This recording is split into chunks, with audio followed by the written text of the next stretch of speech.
பார்க்க போறோம் தெரியுமா? நோவா தாத்தா ஸ்டோரி தான் நம்ம இன்னைக்கு பார்க்க போறோம். வாங்க வீடியோக்குள்ள போலாம்.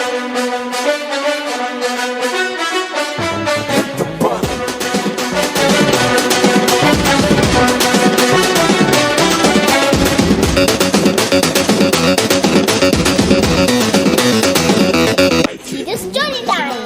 நோவா தாத்தா கூட ஏசப்பா பேசினாங்களாம். ஏசப்பா ஆசாசியா படைச்ச அந்த மனுஷங்க நோவா தாத்தாவை ரொம்ப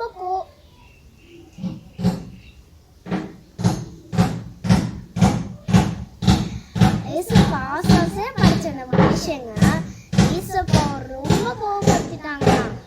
ஏசப்பா நோவா தாத்தா கிட்ட போய் சொன்னாங்கன்னா, நீ ஒரு பேலி செய் அப்படின்னு நோவா தாத்தா கிட்ட ஏசப்பா சொல்றாங்க.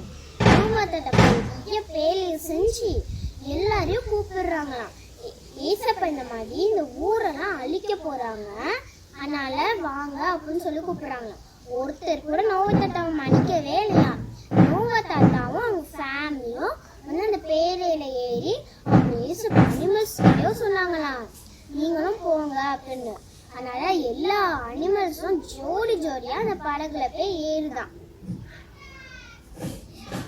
நோவா தாத்தா எல்லாரும் வந்ததுக்கப்புறம் நோவா தாத்தா வந்து அந்த கதவை பூட்டிடுறாங்களாம். ஏசப்பா கதவை பூட்டிடுறாங்களாம். அதனால எல்லா அனிமல்ஸும் உள்ள வேகமா போய் ஏறிடுச்சோம். நோவா தாத்தாவும் படகு எடுத்துட்டாங்களாம். ஒரு சரியான மழை, 40 நாள் சரியான மழையா. அவங்க படகு எடுத்துட்டு போயிட்டாங்களாம். அதுக்கப்புறம் நோவா தாத்தா 40 நாள் கழிச்சு ஒரு புறாவை அமுச்சு விடுறாங்களாம். நீ போய் பார்த்துட்டு வான்னு.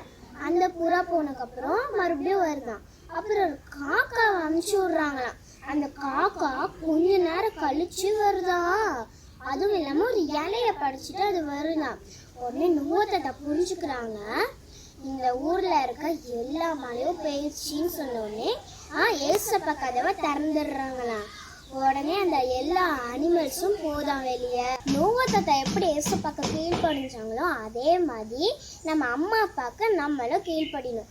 ஓகே, பாய் குட்டீஸ்.